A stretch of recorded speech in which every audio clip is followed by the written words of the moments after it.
"There ain't no ghosts in that house," my boss, John, yelled. The victim of this newest tirade of his was Ed, my coworker. I liked Ed. He was a good guy, even if a little slow in the head. We'd all heard the noises. Of course, Ed, me, and even John himself. Scratching noises from inside the walls. The sound of creaking floorboards echoing from distant rooms and hallways, and even doors opening and closing by themselves. Now, I don't believe in ghosts or anything supernatural.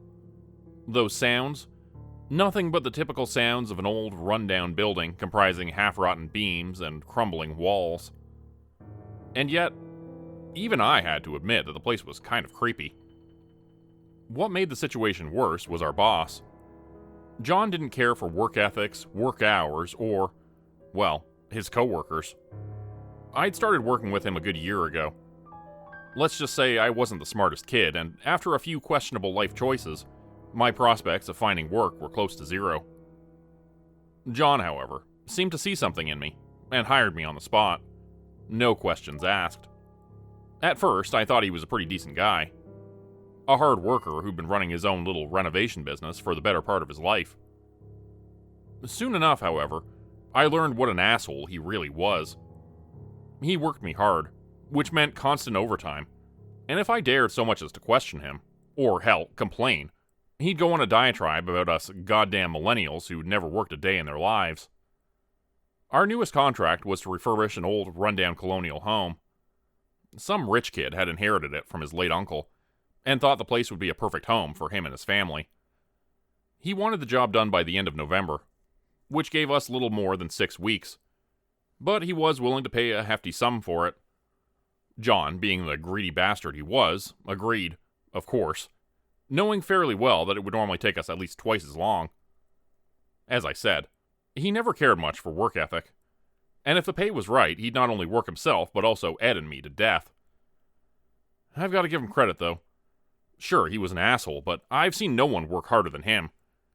He was there right after sundown, and would stay until late in the evening.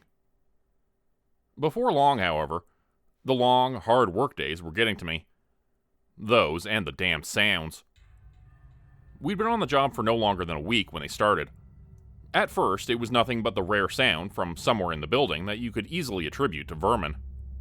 Soon enough, however, they seemed to be ever-present, as if the house itself were alive, and protested against our presence there. John never said a word about them, and I, not wanting to get on my boss's bad side again, tried my best to ignore them. Just the sounds of an old building, I kept telling myself. Ed, however, was a superstitious man, and had soon convinced himself that the place was haunted. With each passing day, he grew more and more restless, fidgety even, and one day he finally spoke up about it. "I can't do this no more, boss. All them noises and whatnot." John turned around, an annoyed look on his face, but said nothing. So Ed went on. "I mean, this place. Been working with you for years now, but never heard nothing like it. Being here after dark gives me the heebie-jeebies. Makes me remember my grandma's old stories about ghosts and... Oh, for Christ's sake, Ed. There's no fucking ghosts in this house." "But boss..." "No, Ed. Shut your trap. Just do your job or you're out. No pay, no nothing, you get me?" Ed was a big guy, but as John laid into him, I could see him grow smaller by the second, as if he was folding into himself. At the end of John's tirade, Ed looked dejected, but gave him a weak nod. I felt for Ed. I really did. And by now, even I felt uncomfortable around the place. At this point, though, I knew little about the house or its questionable history. All that changed one afternoon, when Ed and I went on one of our little secret smoking breaks. "Now, why'd they be spending all that money on a place like this?" I heard someone say.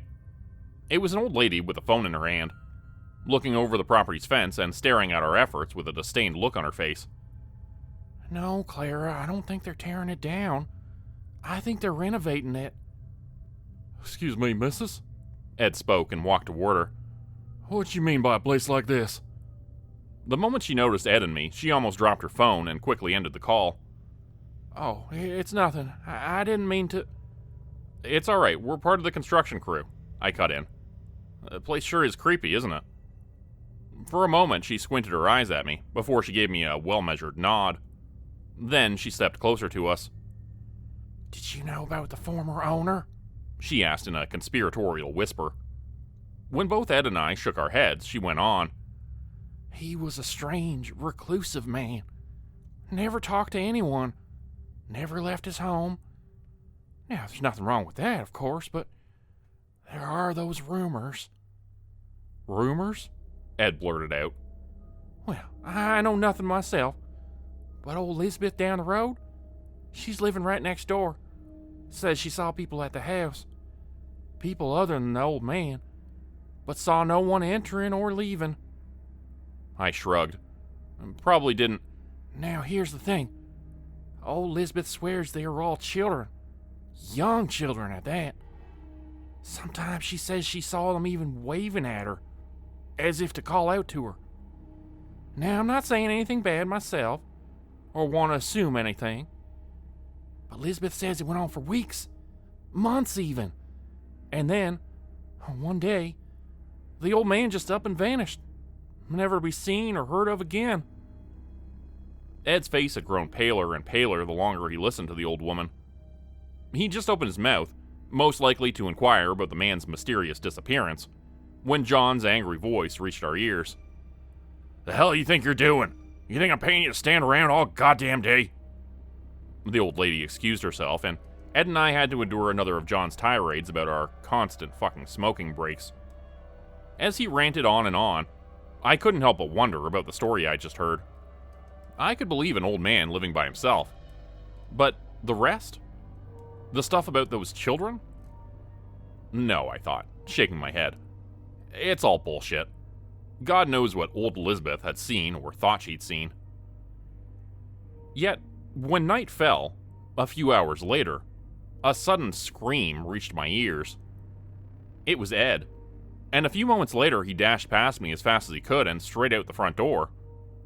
I was quick to go after him, and when I made it outside, he was already sitting in his truck, frantically trying to start it. Yo, Ed, hold on, what's wrong? I called out to him. At first, he didn't even notice, but when he finally did, I saw just how out of it he was. All the color had drained from his face, and he stared at me with wide eyes. Face, he brought out. I saw face. Kid's face. He said it with such intensity, I instinctively took a step back. Ain't no way I'm going back in there, he added. Hey, calm down, Ed. You sure it wasn't a rat or something? No rat. I know damn well what a rat looks like, and that sure wasn't one. Where'd you even see it? Ed was still rambling on, his story barely coherent. From what I'd caught, he'd been tearing out some of the old rotten floorboards in the old man's former study when he uncovered a hole. When he went to check it out, he found someone. A child, staring up at him. I instantly remembered the story we'd heard that afternoon, and for a moment I couldn't help but shiver. Then the rational part of my brain took over and convinced me it was most likely attributed to Ed's superstition and an overactive imagination. Maybe you just imagined it, because of that story we heard, and... You leaving early, Ed? John cut me off from afar. You know what happens if you do, right? No work, no pay. I could see Ed's face contorting, saw the struggle he went through. For a moment, I thought he'd just hit the gas and speed off. But then he slumped back in his seat. Thought so. John spat at him in a condescending tone. Now what the hell's the matter with you? He thought he saw something, I said, turning to John. John, however, didn't even bother with me, and continued to stare Ed down. I saw a face, he finally said. A face below the floor staring up at me. When John heard this, he burst out laughing. You been drinking or something, Ed? No, boss. Not a sip. You know I ain't touching none of that stuff. I heard John grumble something to himself before he went on. Either way, get your ass back inside. You too, Frank. We got work to do. Ain't no going back in there, Ed said in a low voice, shaking his head vehemently. Well then, Ed, John said in a now much harder voice. "If you ain't going back in there, you might as well drive off. I need no damn slackers on my crew." Even after that, Ed didn't move. "Why don't we just check it out? You know, in case it's..." I started, but John cut me off almost instantly. "It's bullshit, that's all. Superstitious fucking bullshit. There's no freaking ghost in that house, and there sure as hell is no freaking face below the floor." You heard what the old missus said, didn't you, Frank? Ed asked suddenly, giving me a pleading look. A moment later, John's probing eyes came to rest on me. I couldn't help but sigh before I told John what we'd heard that afternoon. He listened, but I could see the look on his face. "Should've known it was something like this. Damn it, Ed. The moment you hear some stupid story, you imagine frickin' ghosts." "You have to admit, though, the place is kind of creepy," I cut in. "For Christ's sake, it's an old place. Old places make noises, alright? There are probably rodents in the wall or below the floor. Don't tell me you're believing this idiot's story, too." "I ain't no idiot. I know what I saw," Ed protested. "Well, if there's really rodents below the floor," I tried to defuse the situation, "might as well take care of the problem now." John rolled his eyes at me, but nodded. As we made our way towards the study, Ed huddled behind me like a scared little child, trying his best to hide his enormous frame behind me. The moment we reached the heavy wooden door that led to the study, I had to take a deep breath before stepping inside. I didn't want to admit it, but even I was getting scared. John, however, was already inside, scanning the chaos that was the floor, before he found the small hole Ed had been talking about. "Well, what do you know?" he said. "See, boss, I told you." "There's no frickin' face, you idiot," he snapped, turning back toward us. "Just a frickin' hole, that's what it is. It is strange, though. Seems to be something down there. Basement, if I had to guess, but there's nothing about it on the floor plans." I went and walked over to him as well, to get a good look at the ominous hole for myself, when I stumbled over something. At first, I thought it was the board Ed had torn out, but then I saw it was a small metal latch. "A latch," I said, more to myself than to either of them. John was by my side instantly, and a second later he went down on his knees and started toying with it, trying to pry it open. As I watched him, I suddenly felt cold. That old lady's story came back to me. Children that were never seen again. All those sounds around the house, and now we discovered some sort of hidden basement. "Oh God, don't tell me." "Don't tell you what?" John asked, looking up at me. "That story, the one about the kids and..." "Oh, for Christ's sake, will you stop that? It's humbug, that's all it is." "Look, man, I'm not saying there's ghosts down there or something, but if there's anything to that story..." John rolled his eyes at me before he redoubled his efforts. A moment later, the trapdoor opened. Right away, a damp, musty smell hit us. But there was something else to it. Something I had smelled before, but couldn't put anywhere. "Jesus Christ," John cursed, covering his nose. Then, after a few moments had passed, I watched as he took out a flashlight and illuminated a set of old wooden stairs. In that moment, I knew what that smell reminded me of. Rotten food. I cringed back. That smell. Something's rotten. John, I think we might want to call the cops. I think they're... Cause a fucking scene? The hell do you think will happen if contractors hear about supposed dead bodies and missing children? Wait, what are you... Is that all you care about? What do you mean? He asked, getting up. You don't care what happened here, do you? You just want to get paid, and that's it, right? Look, Frank, he started. If you want to know if there's dead bodies or God knows what down there, how about you take a look? I couldn't help but stare at him. No, I finally said. There's no way I'm checking out some creepy, hidden basement. With that, I backed away from John and the trapdoor behind him. Oh, you're not? You know what? Fine. You don't have to. You don't have to do a fucking thing here anymore. Because I've had it with your fucking attitude. Get the hell out of my sight. And that bonus I told you about, you can forget about that.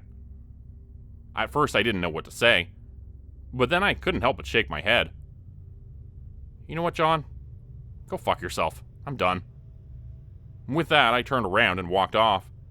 Right past Ed, not even listening to the insults John screamed after me.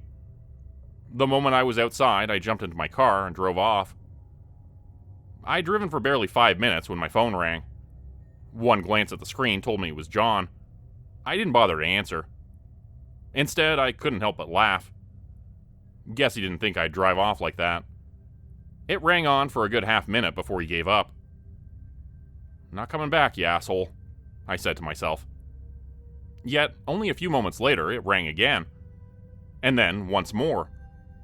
By the fourth time, I'd had it and answered. "What the hell do you want, asshole?" I yelled into the phone. Instead of John's voice, however, all I heard was rapid breathing and sobbing. "Oh, for fuck's sake, John," I cursed. When I finally heard a voice, however, I knew it wasn't John. It was Ed. His voice was raspy and strangely high-pitched. "Something's wrong," he said. "Ed? Hey, you alright?" Instead of answering, he kept sobbing, muttering to himself. "Won't open." I understood, followed by a set of heavy thuds. "Wait, Ed, what's not opening? Shit, don't tell me it's that damn trapdoor." When he spoke again, I could barely make out what he was saying. I caught only bits and pieces. Boss went down, didn't come back. Thought he fell. No answer, went down, door fell shut. And then something else. Something he repeated over and over, as if he was pleading with me. "No ghosts." A second later, I heard a strange, distorted sound. A moment after that, Ed began screaming. "Ed? What the fuck's going on over there?" I got no answer. All I heard was Ed whimpering for a few more moments, before the phone went quiet again. I instantly tried to call him back, but the phone just rang on and on. Shit, why'd that idiot have to go down there, and why'd he have to drag Ed into this? Fuck. A second later, I turned the car around, and was on my way back to the house. It took only 10 minutes, but it felt much, much longer. I hoped, prayed that Ed was overreacting. Hell, maybe by now they'd managed to open that damn trapdoor and everything was okay again. Yet, when I arrived, all was quiet. I called for both of them, but received no answer. Without wasting another second, I stormed through the building, down the long hallway and right towards the study. "Ed? John? You guys alright?" Still nothing. Finally, I'd made it and reached the trapdoor. This time, I heard something. It was nothing but a whimper, a quiet call for help. It was Ed. "Hey, it's alright, Ed, I'm here." With shaking, sweaty fingers, I tried to pry open the small latch, but the delicate piece of metal slipped from my grip again and again. Then, finally, I made it and threw open the door. "Ed, where are you?" The answer I received was another cry from Ed. I activated my phone's flashlight and found him, huddled just below the trapdoor. His fingers were bleeding.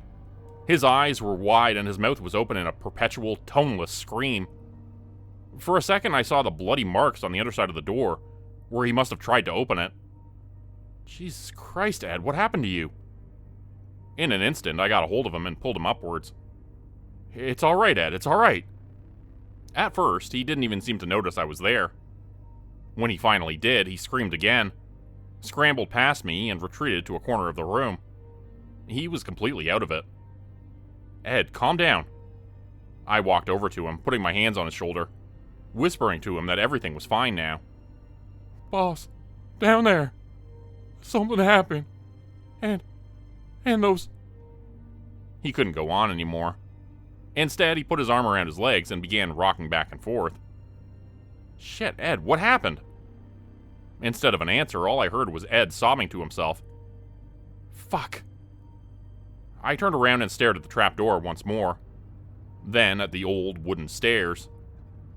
Damn it. "John, you down there? You alright?" I called out, but still got no answer.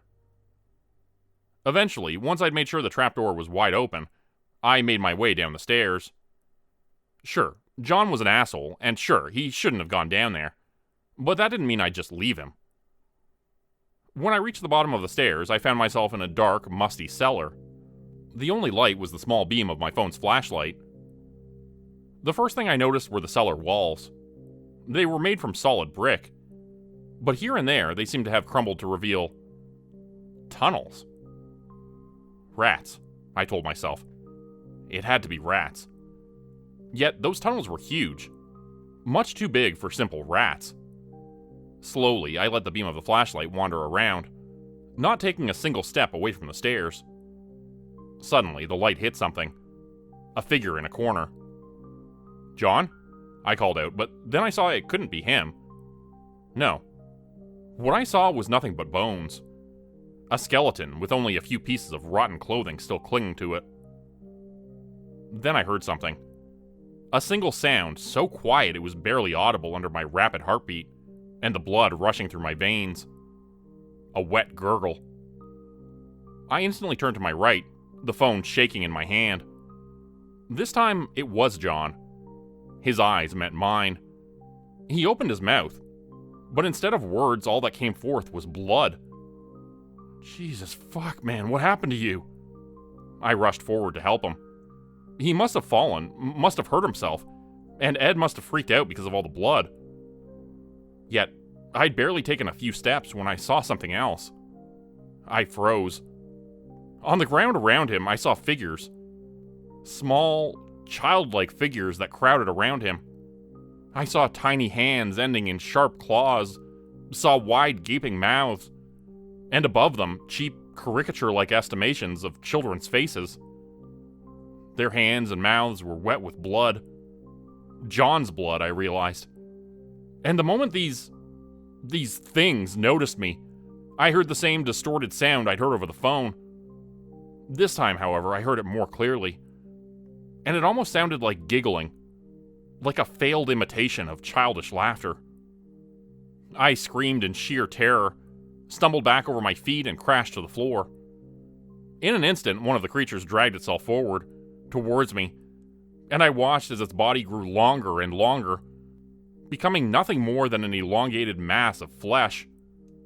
And then, as my eyes focused on that slithering, writhing flesh, I saw it continued, and vanished down one of the many tunnels in the cellar's walls. For a moment, time stopped, and I could do nothing but stare in fascinated horror at the surreal sight in front of me. Then, when a tiny, childlike hand closed around my ankle, the trance was broken. I screamed in pain when I felt its claws dig into my flesh. With my free leg, I kicked at the hand, at the thing's face, and when it let go, I scrambled for the stairs. I'd barely reached the first one when I felt its hand close on my leg again. I stumbled, crashed onto the stairs, and behind it, the giggling grew louder, and I heard more of them move, heard more of them coming for me. In sheer and utter terror, I dragged myself on, up one stair and then another. "Ed," I screamed. "Ed, help me!" No reaction. I screamed once more when more tiny hands got a hold of me, and I felt more claws all over my legs. With all the strength I could muster, I pulled myself up yet another stair.